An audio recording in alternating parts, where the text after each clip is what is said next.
Assalamualaikum warahmatullahi wabarakatuh. Perkenalkan, nama saya Dinisa Amalia Sugandi.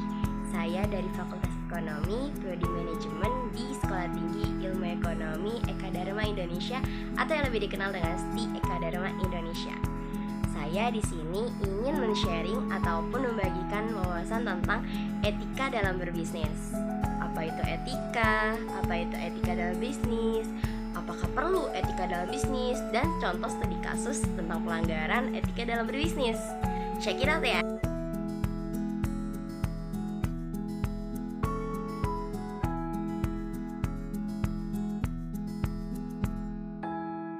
Jadi etika dalam slide yang tadi saya tampilkan adalah seperti ini. Etika itu adalah suatu konsep penilaian benar, kebenaran, atau kebaikan suatu tindakan seorang individu ataupun kelompok. Jadi benar atau tidaknya nih tindakan seorang. Sedangkan etika bisnis adalah sebuah aturan bersifat etis mengenai tolak ukur kebenaran atau kesalahannya yang melaksanakan kegiatan usaha seperti itu. Jadi kayak misalkan dia benar nggak ya pebisnis ini melakukan hal kayak gini, apakah perusahaan ini benar nggak ya melakukan kayak gini gitu.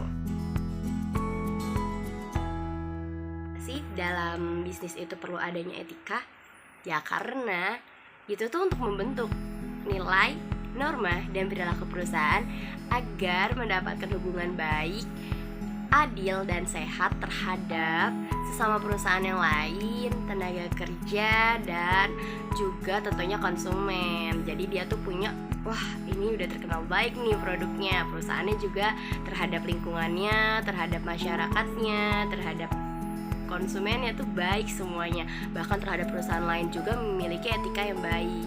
Itulah pentingnya agar terjalin hubungan yang baik antara sesama perusahaan, tenaga kerja maupun konsumen.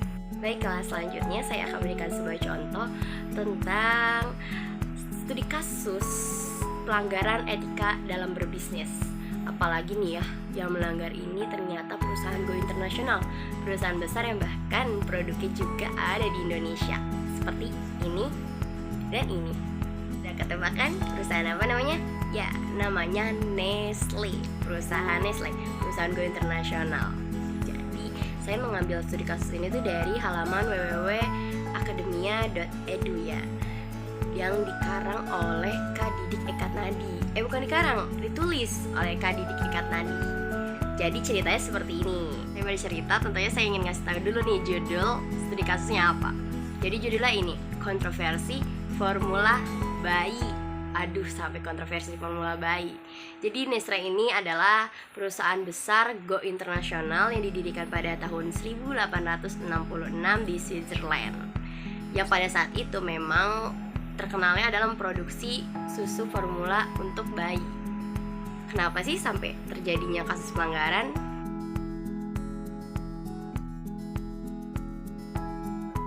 Pada saat itu, pada tahun 1974, perusahaan Nestle sudah mulai memasarkan produknya di dunia ketiga. Dunia ketiga itu termasuk negara-negara apa aja ya? Yaitu negara pertama, negara-negara di bagian Afrika Selatan. Yang kedua, ada negara di pedalaman Meksiko, serta yang terakhir ada negara Filipina. Jadi pada saat itu tuh, berjalannya sering waktu, perusahaan Nestle tiba-tiba mendapatkan kecaman. Dari mana? Dari ibu-ibu pemilik bayi, organisasi kesehatan lokal negara, bahkan sampai pemerintah lokal. Nah tuh ya, kenapa ya kok bisa mendapatkan kecaman atas kasus pelanggaran etika? Jadi kata mereka seperti ini. Perusahaan Nestle ini, susu formula bayinya itu katanya terkontaminasi dan malnutrisi untuk bayi, bahkan sampai mengakibatkan kematian. Waduh, sampai kematian. Bahkan juga kata mereka ya, perusahaan Nestle ini menjadikan bayi-bayi mereka sebagai percobaan agar kualitas produk susu formula bayinya Nestle ini semakin membaik ke depannya. Jadi mereka cuma jadi percobaan aja gitu, yang udah sampai sakit-sakitan ya udah biarin aja gitu. Padahal apa ya yang sebenarnya terjadi? Pasti yang sebenarnya terjadi? Yang sebenarnya terjadi adalah perusahaan Nestle, kalau dibaratkan manusia nih ya, kayak kita-kita nih, lupa apa? Lupa untuk meriset budaya atau perilaku konsumennya di dunia ketiga atau negara-negara yang sebagai konsumennya itu. Juga lupa memberikan edukasi tentang bagaimana cara membuat susu formula bayi tersebut. Sebelum cara membuatnya kayak gimana, itu perusahaan Nestle lupa memberikan arahannya seperti itu. Jadi sehingga menimbulkan kecaman-kecaman seperti itu, seperti tadi. Lalu pasti kita akan menimbulkan pertanyaan dong, karena kasus tadi, gimana caranya ya? Pertama nih, si Nestle ini meyakinkan kembali kepada dunia ketiga untuk menggunakan produknya, dan bagaimana tidak terjadinya permasalahan baru ketika sudah digunakan lagi produknya ini. Kedua, pertanyaannya adalah bagaimana nih perubahan cara Nestle untuk memasarkan produknya seperti itu kan, agar diterima konsumen-konsumen yang lain di negara-negara lain juga. Bagaimana ya caranya?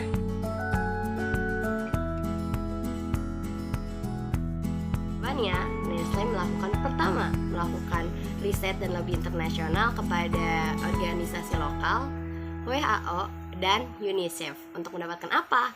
Untuk mendapatkan standarisasi produknya secara ke internasional. Kedua, perusahaan Nestle akhirnya juga melakukan survei lingkungan terlebih dahulu atau observasi lingkungan ya, demografi, terus negaranya kayak gimana, perilaku konsumennya seperti apa, budayanya, gaya hidupnya di negara tersebut, politiknya seperti apa. Itu Nestle mempelajari semuanya sebelum memasarkan produknya di sana. Serta akhirnya Nestle itu memberikan edukasi bahwa pentingnya air susu ibu sebelum susu formula bayinya. Juga memberikan edukasi bagaimana cara mencuci dan membersihkan botol ataupun gelas yang akan dipakai untuk membuat susu formula bayinya. Seperti itu deh jawabannya. Jadi apa ya kesimpulan dari studi kasus perusahaan Nestle tentang kontroversi formula bayi atau susu formula bayi? Jadi kesimpulannya seperti ini teman-teman. Dalam membangun bisnis ataupun kita mempunyai sebuah kegiatan usaha, kita itu perlu yang namanya etika. Karena apa? Karena sebagus apapun kualitas produk kita, tanpa disertai namanya etika, pasti akan ternilai buruk di mata konsumen maupun yang lainnya. Seperti itu. Ini dapat saya sampaikan, yang saya bagikan kepada kalian semua, sharing-sharing biasalah sederhana tentang etika dalam berbisnis. Perlunya etika, mengapa harus ada etika dalam berbisnis, hanya ini ya. Dan saya harap kalian semua yang sedang membangun bisnis ataupun usaha, tolong disertakan etika dalam berbisnis agar bisnis kalian semakin maju dan berkembang. Terima kasih dari saya Diani Samaya Subandi, Prodi Manajemen Fakultas Ekonomi STY Eka-Dharma Indonesia. Terima kasih. Wassalamualaikum warahmatullahi wabarakatuh. Dan terakhir, saya ingin mengucapkan kalimat dan ucapan terima kasih yang banyak kepada dosen pengampu mata kuliah Ethics and Personal Development, yakni Ibu Ririn. Saya berterima kasih banyak karena ilmu dari beliau saya bisa menyampaikan dan men-sharing wawasan ini kepada kalian semua tentang etika dalam berbisnis. Terima kasih Bu Ririn. Wassalamualaikum warahmatullahi wabarakatuh.